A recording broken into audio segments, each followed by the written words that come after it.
Hi, hello. Welcome to the episode of Isaiah's Newsstand. It's your host, Isaiah Edwards. The date is December the 29th, 2025. Hopefully this episode finds you well, in good spirits and high hopes. As for me, I'm doing pretty good. Happy Monday, happy Garfield Day to ya. Hopefully you got that lasagna with some garlic bread and a little wine to wash it all down, if that's what you fancy. As for mine, it was a pretty good day, all things considered. So, starting from top, I woke up pretty tired, still not sleeping well. Sunday, that's very typical. The ankle is still an issue, still hobbling on that. But we got to work and there was no work. So that meant I had to go upstairs, got to play my new position. And, I'm still trying to find my way, get in where I fit in, so to speak. And for me, it just feels right. It feels normal to just do the cardboard running, essentially setting up what I'm going to be doing, downstairs, right? Like that's kind of how I got my start in this kind of shit. Makes sense to do. My supervisor, my new, supervisor is on holiday and they're going to be out until next year. So, kind of still feels like that in between phase, where I can kind of quote unquote still get away with it. But that being said, I really want to try to get ahead of that and just be like on it, I guess make a good showing, so to speak. And I hate it. It definitely does feel like brown nosing, but also for me, brown nosing kind of feels like survival more times than not. I feel like your average job, that is pretty common. I don't know, call me crazy. That's the rat race, baby. But no, I was supposed to be like shadowing someone who I consider nowadays, a bit of an oppositional force. Someone who's talked shit about me behind my back type of thing. Which is like, why are we doing this at a warehouse where we're putting shirts in boxes? Like, that's crazy. But like, okay, whatever. Needless to say, I put on my happy face because I got to work with these kind of people, whether you love me, whether you hate me, whatever. And even they were like, hey, man, you just got to look busy. I know you know the job. So, you used to do this shit before. I asked some specific questions and then they more or less were like, all right, yeah, have at it. And I love this too, because the second she got the job to like, I like, hey, you're supposed to shadow this person, yada, go from there. I think maybe 30 minutes later, my new lead comes up to me and says, hey, actually, can you just do cardboard running for the rest of the week? Because the person you're supposed to be shadowing is like, they're just going to call off for the rest of the week. And I was like, yeah, I can do that, because you want to put on a good showing. You want to say, hey, I'm down to do it. I know it's not going to be that hard. I can handle this. And, I was a little apprehensive because, like, what if there's a curveball I didn't expect? What if there's some new thing that I didn't know about and now I got to handle it? What happens if we're overwhelmed? I'm thinking all of the things, all the worst things. Of course, none of that comes to pass because we're not in peak, baby. It's over. This is the chill times. And not to mention, outside of maybe this person, I actually really like everyone that is on what I would call the cardboard running team throughout the entire day, like on first shift, on second shift. I don't really know anyone on third shift, but like generally we all like know what we're doing, or at least they all know what they're doing. They've been on it. And that's all I need to know. And they're nice. Like overall, I've talked to these people before, and like they're generally cool people to me. So I'm like, awesome. Sans this one person who is supposed to be the person I'm shadowing, right? I love that. But we're going throughout the whole day. I'm kind of noticing that I'm like, hey, you told me to do this thing, but you're not like on my neck. You've given me the task and you trust me to do it. And I think that does mean a lot. That allows me to kind of do my job and not feel like, I'm pressed. So in that regard, the day actually was pretty good. I'd say another snag that I hit was, on my second break, I was like going to eat my little popcorn and my energy drink. And, I dropped my energy drink kind of absentmindedly. I'm on my clutch shit right now. I'm very clumsy right now. I'm in a clumsy era. And, I don't fully have the thought of like, hey man, don't open this yet. And I open it and it just, and then like, instead of like, I don't know, moving away from the fucking volcano nos that I've just created, I go, put a hand on top of it. And it's just like, I'm wearing it at this point. I'm getting the fucking energy drink bukkake. And I'm like, oh, great. I love this. My day's ruined. I'm covered in energy drink. And, I was like, this is my 13th reason. But then I told myself, Isaiah, relax. Don't let your temper get the best of you. Don't go crazy. It's fine. You're at work. Who gives a shit if you smell like a little energy drink? That's fine. It's okay.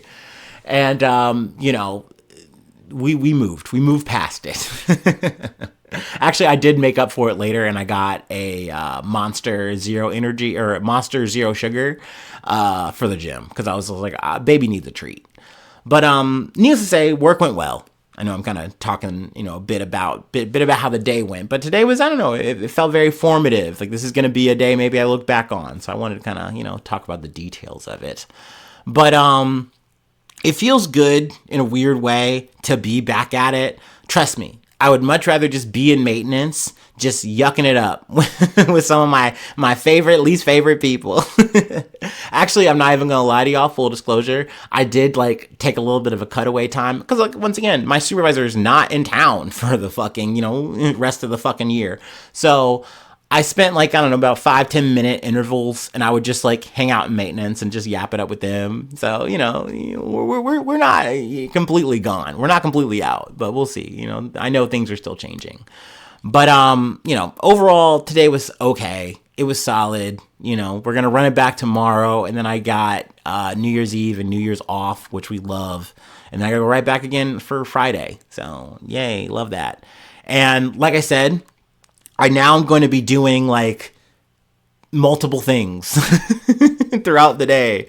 So I will be running cardboard for probably most of it, aka just, pacing the floor, making sure things are tidy, at least in the cardboard sense. And then whenever I kind of notice work and have the opportunity to touch the work downstairs, the cardboard buggies downstairs, then I'll do that. But also, I love this management style that we have up here where they're like, hey, Isaiah, we know that's your job, that's your normal thing, but we want to train you on this and that. We want to use you in other positions and stuff. So we're actually going to have you bounce around and have someone bounce down to your job. So does that make sense to you? Like, hopefully I'm not sounding crazy when I say that's dumb. But like, hey, whatever, man. Like, I understand that I am just a pawn in the game. I'm just a cog in the fucking machine here. And I'm just supposed to spin the way I'm told to spin here. That is it. I'm not supposed to ask those kind of questions, I guess. So, that was my work day. Post work, we go to the gym. Gym was not my favorite gym session. I'll say that up top. Of course, it's a Monday. It's a busy day at the gym. So, I couldn't get on the Smith machine, couldn't even get on free weights. So I was like, all right, we gotta do some filler work. We gotta just bounce around and get in where we fit in, hit this machine, hit that machine, okie dokie. As I'm doing that, a Smith machine opens up and I'm like, oh, goody. So I get on there, do my movements there. That was solid. That was fine. I get off of that. Still no room on the free weights. Like I can't get one of my benches that I want. Like I want an incline bench. No luck. So I was like, all right, let's just finish the filler work. Let's do some more core work. That'll be that. Awesome. Then we go into cardio, and I'm still worried about my ankle. I'm still rocking these bum ass fucking New Balances that I love and hate. And I'm just like, all right, man, we're just not going hard on the cardio. This is a walkathon. So I hit the Stairmaster, not too intense. I do a complete walk for my 15 on the treadmill, and then just do my elliptical, and I do my bike, and that was my hour. Nothing too sweaty, nothing too nasty, but that's what we need. Like I generally do think, as much as I love the weight training, like part of my workout, I think what does the heavy lifting in terms of like making the numbers go, like making like the weight go down, so to speak, is the cardio I do. I think that's what allows me to have a better caloric deficit, which is what I need to lose weight. So, I always feel like I'm kicking myself in the ass. I'm doing myself a disservice when I don't go hard on cardio. But I also remind myself too that, like, just like any other part of the gym, showing up, doing the work, that's what's important. You're not going to have 100% days every single day, but you go in and you do your best. So that's what I told myself, and that's what we did today. So yeah, overall, solid gym session. I won't say full on W, but good enough. We'll take those. And post that, we came home and, now we're here, ready to yap. So yeah, it's been a very dynamic day, very interesting day, but I am glad that we got through it. Also very cold. It went from being in the 70s yesterday. Also, I didn't mention this, it was windy, but now it is 29 degrees windy with like some rain, a little snow, a little wintry mix. So, it was weird to get that spring fall little teaser moment. But yeah, no, it's definitely still wintertime. That's for sure. That is for sure. All right, let's go ahead and do our startup and let's get into some news.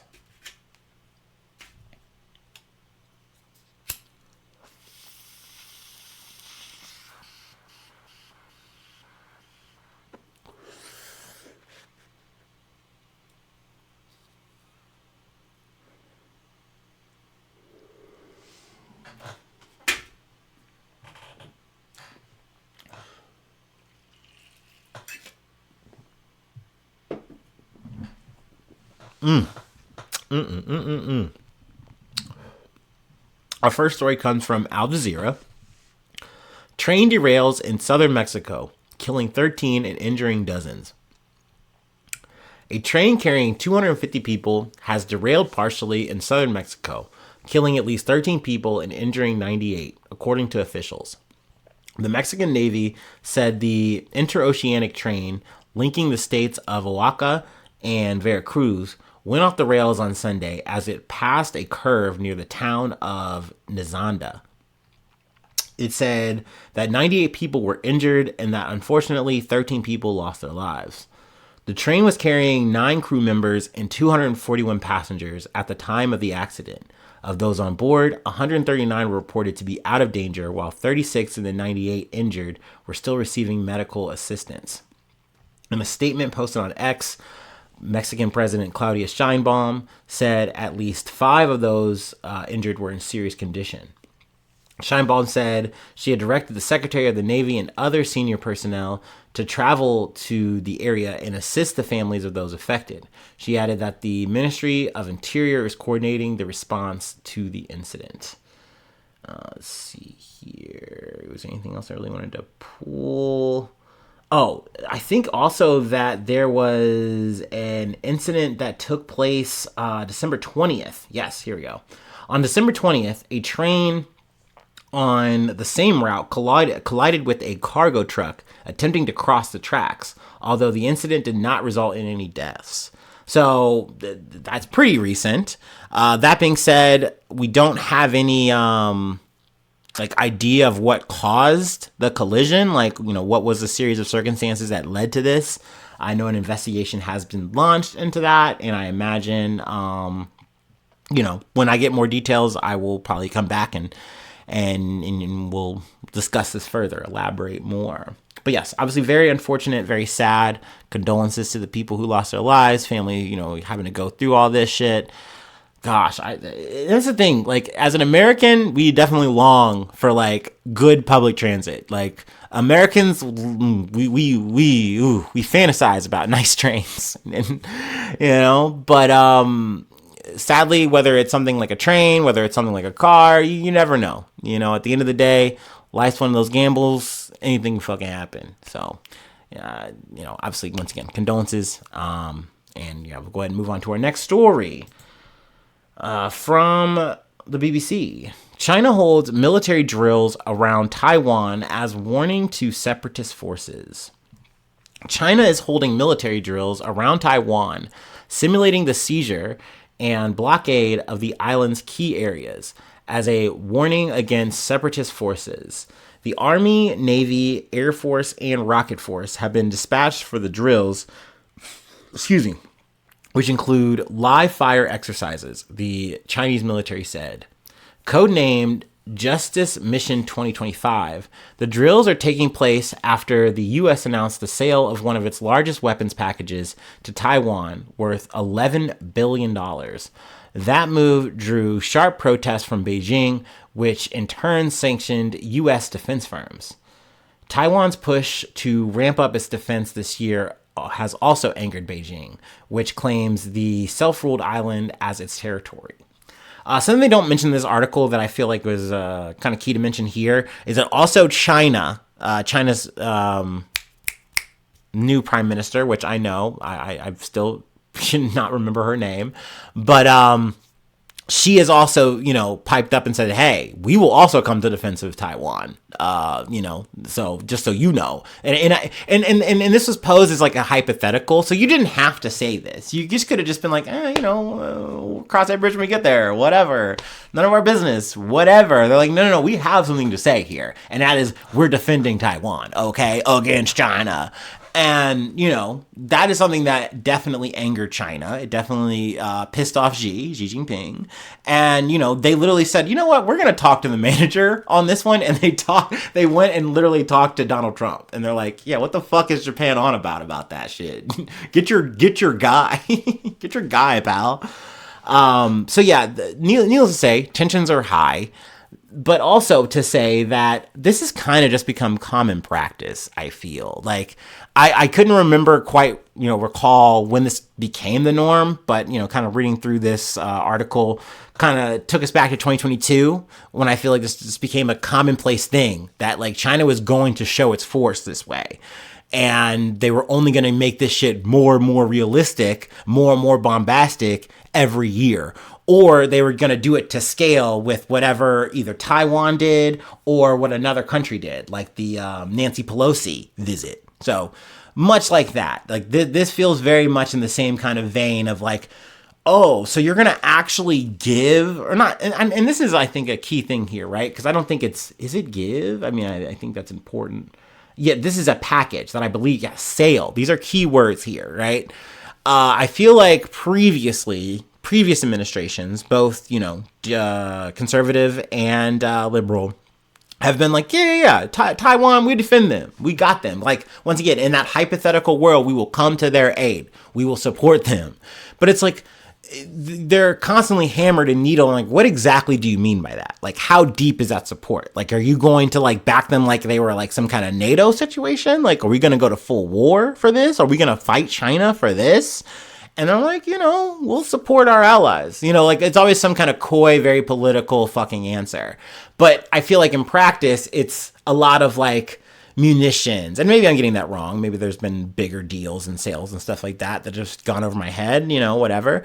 But this feels more major. Like it feels like a bigger weapons package, not just like some guns and some fucking bullets. Like, hey, some shit that you actually could use, to stop a military like China, or at least try to, right? More relevant. And for China, they're like, yeah, no, we definitely got to show you that shit does not matter. So I think they really are coming with it with, this whole campaign of Justice Mission 2025. They even have this like weird thing about like the Shield of Justice. Yeah, in a post on Weibo, the Chinese military's Eastern Theater Command, in charge of the Taiwan Strait, described the upcoming military exercise as a shield of justice. And I wanted to pull this up because they kept describing the image, and it was like just weird. They just sounded weird. And then I'm looking at it, and I think you have to look up Shield of Justice. Like you have to like look up the whole thing, like a pimp named Slickback or whatever. And like it shows like this golden shield with like the Chinese insignia, and like you see shit like kind of like going up to the shield. I don't know if you're trying to go through the shield. Then there's water coming out the back of that shit like it's squirting into another shield. It's a lot going on, and it is giving AI. Like the more I see it, and maybe I'm wrong, maybe someone actually put their hard-earned brain power and artistic talent into this, and they didn't just cue this up into fucking DeepSeek. But it looks like it fucking like they did. And it's not giving. It's not giving command. It's not giving shield of justice. It's just giving corny a little bit. But they're like, yeah, anything that touches this shield will break. Actually, I think the insignia has like the Great Wall on it. Like it's so close to like being cool, but it's just not. Yeah, it is the Great Wall. I see it now. Sorry, I had to like hit the computer enhance. But I don't know, man. Once again, this feels very, textbook at this point. But at the same time, I also get that like, hey, we are demonstrating that we could do this if we wanted to. We could take Taiwan back if we wanted to. But you've done it so many times, or I almost wonder that they're like, okay, are you going to do it or not? You know what I mean? Because we're going to do drills too. And then also there's always a risk of a potential incident, either involving, one party or another, or once again, another foreign party, involved, they catch a stray somehow. And then you have a whole fucking, problem, a whole now conflict, boom, war. So these drills are definitely very, I don't know what's the word, I guess intense, but I also feel like at the same time, it's very much usually a nothing burger thing. Like everyone's popping off and it's kind of scary. And I guess we'll do this again next year or whenever, someone talks too much shit, you got to show and prove that you got that cannon on you. I don't know. So yeah, I mean, this felt relevant enough, like I said, with this whole shield of justice talk and whatnot. My personal, speculation, do I think this is anything? No, I think this is going to be a moment that comes and it goes. But it is a good, opportunity to talk about that whole weapons deal that we made. I definitely kind of missed that in the milieu of news throughout this month. But, there we go. We got to yap about that a little bit. And there's more details, but we'll go ahead and just move along. I'm sure this is going to be a story one way or another we are going to sail back to, so to speak. All right. Let's hit our next story. I'm going to take a little water break because I'm quite parched. Ugh.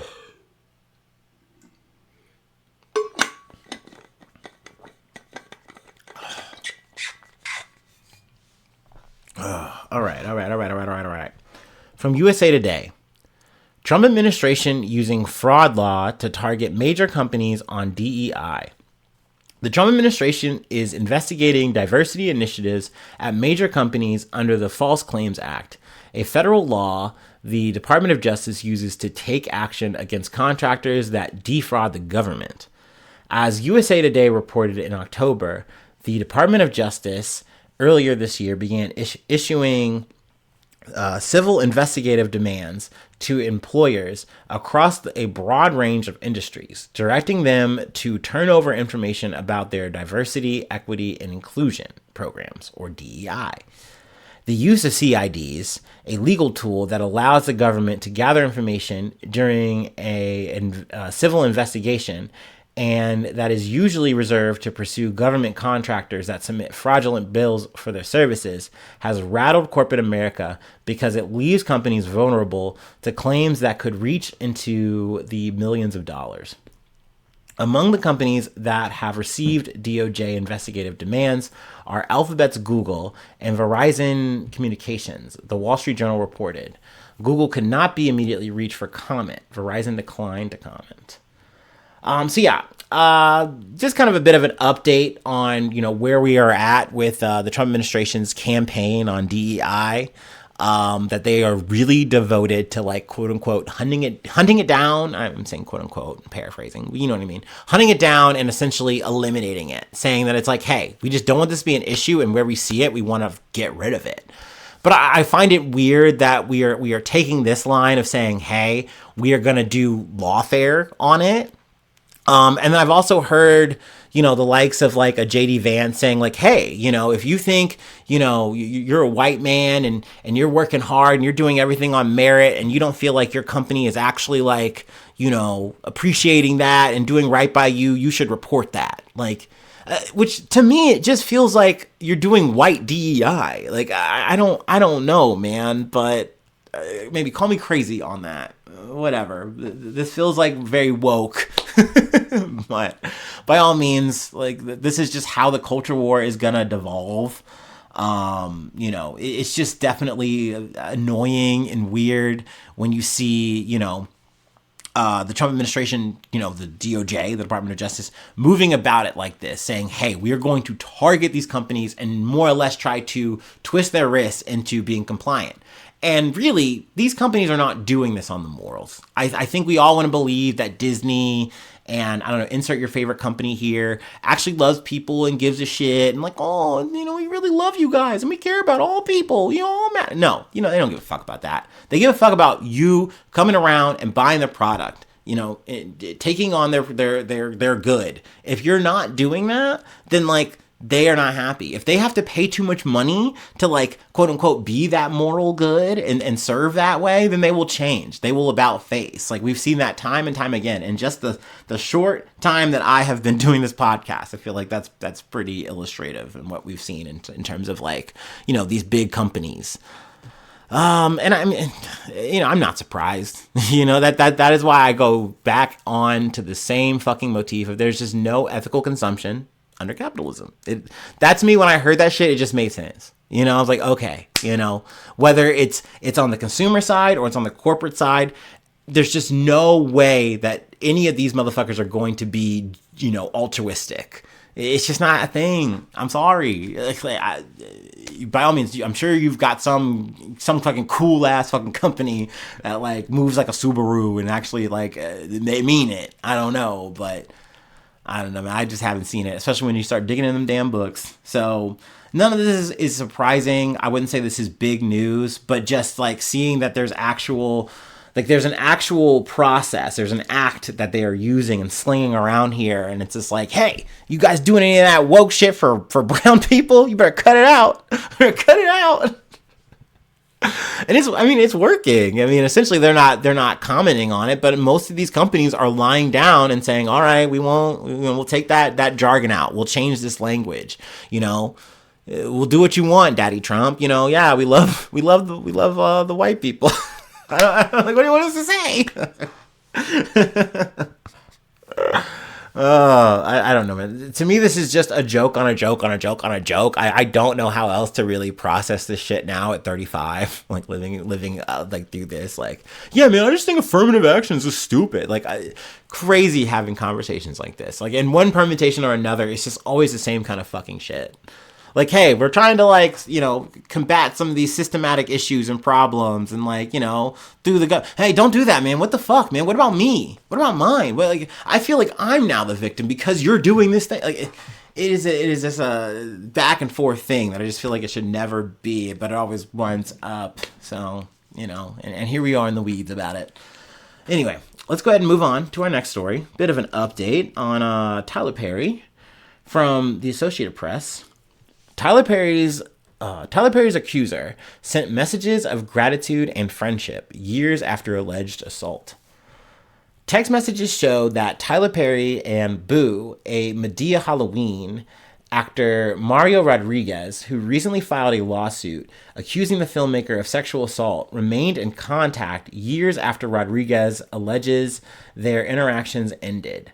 Now, this is a different lawsuit than the one we talked about, I believe, in June, which we will kind of be getting back to. But I want to just focus on this because, it's relevant to the whole, I guess, now Tyler Perry legal saga that we are now kind of wading through. Rodriguez alleged in the lawsuit filed last week in California that Perry assaulted him during encounters that occurred between 2014 and 2019. The lawsuit says Rodriguez cut off contact with Perry in 2019, though Perry would periodically reach out afterwards. But screenshots of text messages obtained by the Associated Press on Sunday night show Rodriguez initiating contact with Perry as recently as Thanksgiving of 2024, and again on August 31st of 2025, expressing gratitude, friendship, and financial distress. In one message sent on Thanksgiving, Rodriguez thanked Perry for helping him through difficult periods in his life and wrote that he appreciated him to the moon, according to the screenshots. In another series of messages dated August 31st, Rodriguez described ongoing health problems, said he lacked health insurance, and told Perry he was scared and struggling financially.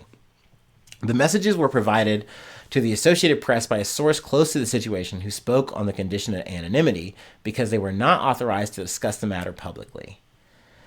Rodriguez responded in a statement Monday. When someone has influence over your career, your income, your future, you don't feel free, the statement Rodriguez released through his lawyer, Jonathan Deschald. Survivors often stay cordial. They often ask for help when they feel desperate. That does not mean abuse didn't happen.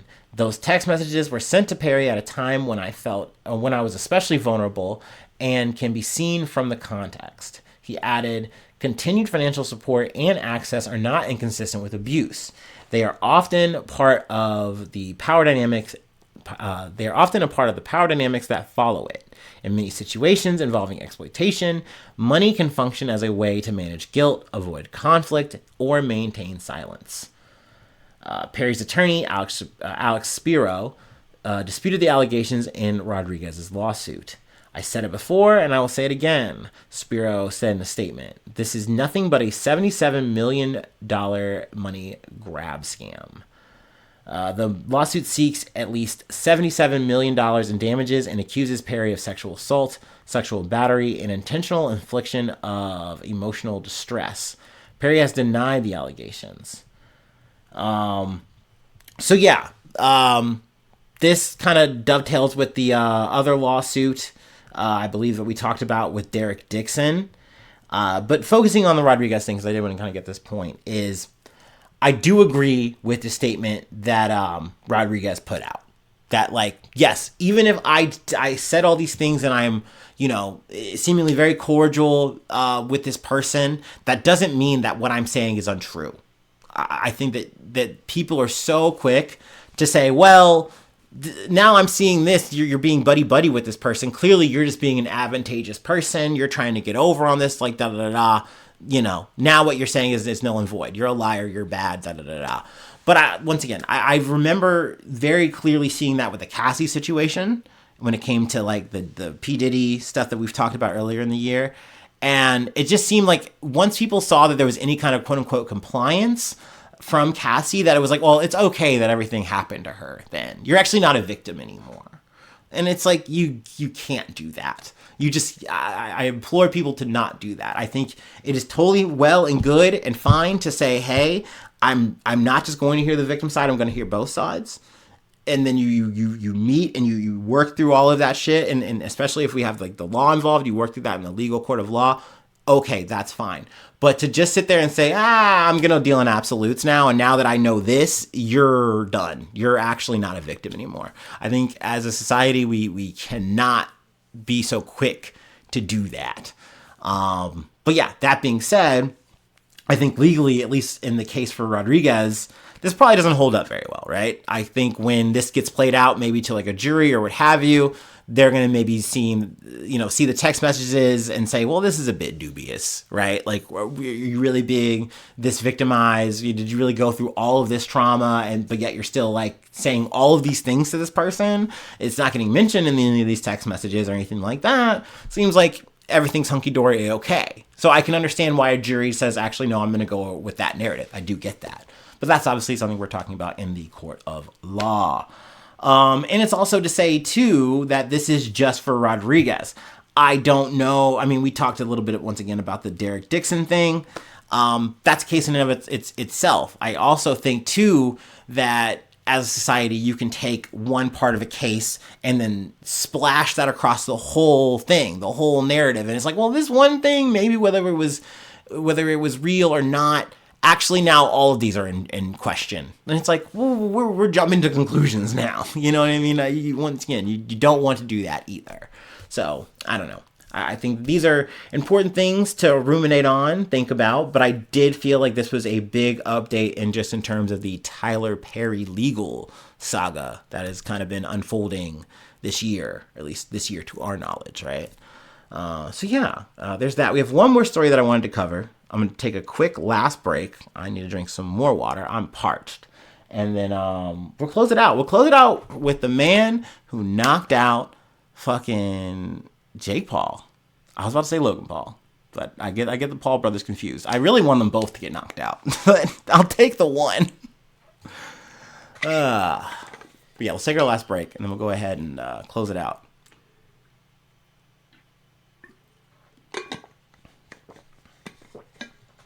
I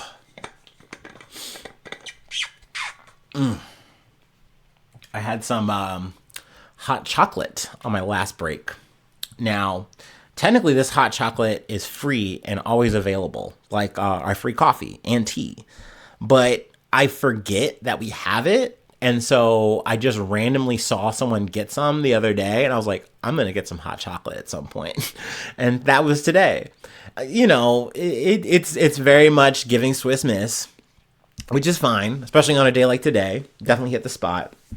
But I say that to say, I am, when it comes to cold weather, I really hate drinking cold drinks. But also it's like, I just usually want a cold drink, but I would rather be drinking like hot coffee or like, once again, a little hot tea or a little hot chocolate. That's nice. But, I don't want a hot energy drink, but I want an energy drink. So that's the only time where it's kind of a bummer.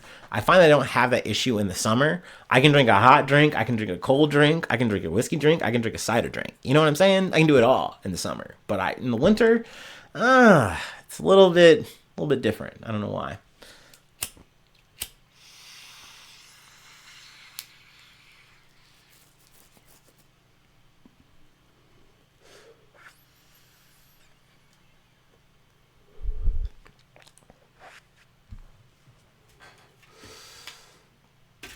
Ooh.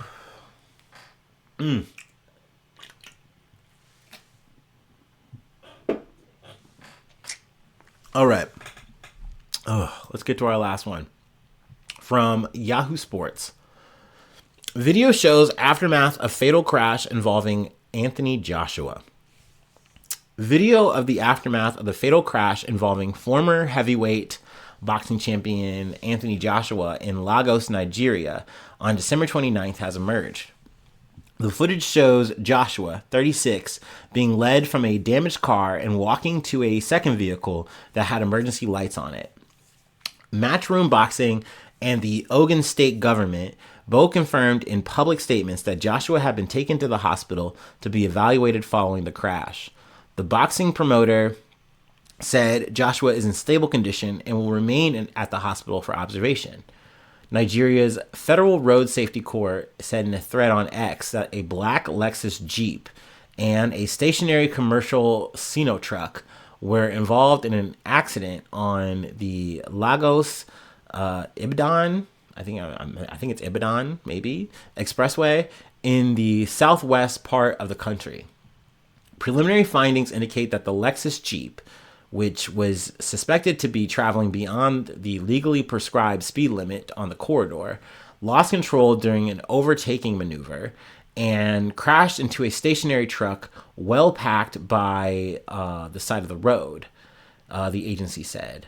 It added that excessive speed and wrongful overtaking are among the leading causes of fatal crashes in Nigeria. Let's see here. Officials have not said who was driving the car in which Joshua was traveling. Now, I have read in other reports that it was confirmed that Joshua was not driving the car. I believe I've even seen photos of him in the back seat. Not that that's any kind of like concrete confirmation that he wasn't driving. But obviously that's relevant given that two people have died, in the accident. Now, I also believe that both people who have died in the accident might have been his friends, might have been like, the people part of his group, entourage, driving with him. But yeah, I mean, the ink hasn't dried on that thought yet. So let me not, say that 100%, but that's what I think. Joshua, who is the son of British Nigerian parents, attended a boarding school as a child in Ikenne, 53 miles from where the crash happened. He returned to Britain at the age of 12. In his most recent fight, Joshua on December 19th knocked out Jake Paul in the 6th round of their highly anticipated bout in Miami. Joshua had returned from a 15-month layoff for the Paul fight. He is expected to meet longtime rival Tyson Fury in 2026. Also, I believe that both Joshua and Paul were suspended after that fight. but I don't know the details of that suspension, how long, how severe. But like that was a whole fucking thing. Needless to say, I was still hype as fuck. Hence, I was, to mention that his ass got fucking knocked out. But yeah, that's neither here nor there at this point. Obviously, very unfortunate that, 2 people died in this fucking accident. Obviously, be mindful. not to be a fucking preachy asshole here, but do your best to be mindful, when you're on the road. I'm guilty of this shit too. You know what I mean?